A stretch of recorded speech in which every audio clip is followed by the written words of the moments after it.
ಛಲವಾದಿಯವರ ಕೆಳಮಟ್ಟದ ಆಲೋಚನೆ ಇದೀಗ ಬಯಲಾಗಿದೆ. ಸಿಎಂ ಅವರನ್ನ ಟೀಕಿಸುವ ಭರದಲ್ಲಿ ಛಲವಾದಿ ನಾರಾಯಣಸ್ವಾಮಿಯವರು ಆಡಿದಂತಹ ಮಾತು ತೀವ್ರ ಟೀಕೆಗೆ ಗುರಿಯಾಗಿದೆ. ಸಿಎಂ ಬಗ್ಗೆ ಟೀಕಿಸಿದ ಛಲವಾದಿ ವಿರುದ್ಧ ಗುಂಡೂರಾವ್ ಕಿಡಿಕಾರಿದ್ದಾರೆ. ಸಿಎಂ ಬಗ್ಗೆ ಕೀಳು ಮಟ್ಟದಲ್ಲಿ ಮಾತನಾಡಿರುವುದು ಸರಿಯಲ್ಲ. ಛಲವಾದಿ ನಾರಾಯಣಸ್ವಾಮಿಯವರು ಮಾತನಾಡಿದ್ದು ಖಂಡನೀಯ, ಮಾತಾಡಿದ್ದು ತಪ್ಪು ಅಂತ ಛಲವಾದಿ ಕ್ಷಮೆಯನ್ನ ಕೇಳಲಿ ಎಂದಿದ್ದಾರೆ ದಿನೇಶ್ ಗುಂಡೂರಾವ್.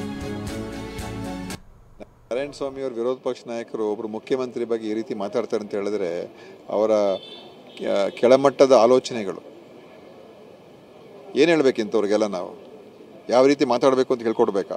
ವಿರೋಧ ಪಕ್ಷ ನಾಯಕರಿಗೆ ಏನು ಹೇಳ್ಬೋದು, ಏನು ಹೇಳಬಾರ್ದು, ಯಾವ ವಿಷಯದ ಬಗ್ಗೆ ನೀವು ವ್ಯಂಗ್ಯ ಮಾಡ್ಬೋದು, ಹಾಸ್ಯ ಮಾಡ್ಬೋದು. ಅದಕ್ಕೆ ನಾರಾಯಣಸ್ವಾಮಿ ಅವರು ಈ ರೀತಿ ಮಾತಾಡಿರ್ತಕ್ಕಂಥದ್ದು ಅದು ಅತ್ಯಂತ ಖಂಡನೀಯವಾದಂಥ ಮಾತದು, ಅಷ್ಟು ಹೇಳ್ಬೋದು. ಅವರು ಅದನ್ನು ತಿಳ್ಕೊಂಡು ಅದನ್ನು ನಾನು ಮಾತಾಡೋದು ಸರಿಯಿಲ್ಲ ಅಂತ ಅವರು ಹೇಳ್ಕೊಂಡು ಒಪ್ಕೊಂಡ್ರೆ ಅವ್ರಿಗೆ ಒಳ್ಳೆಯದು.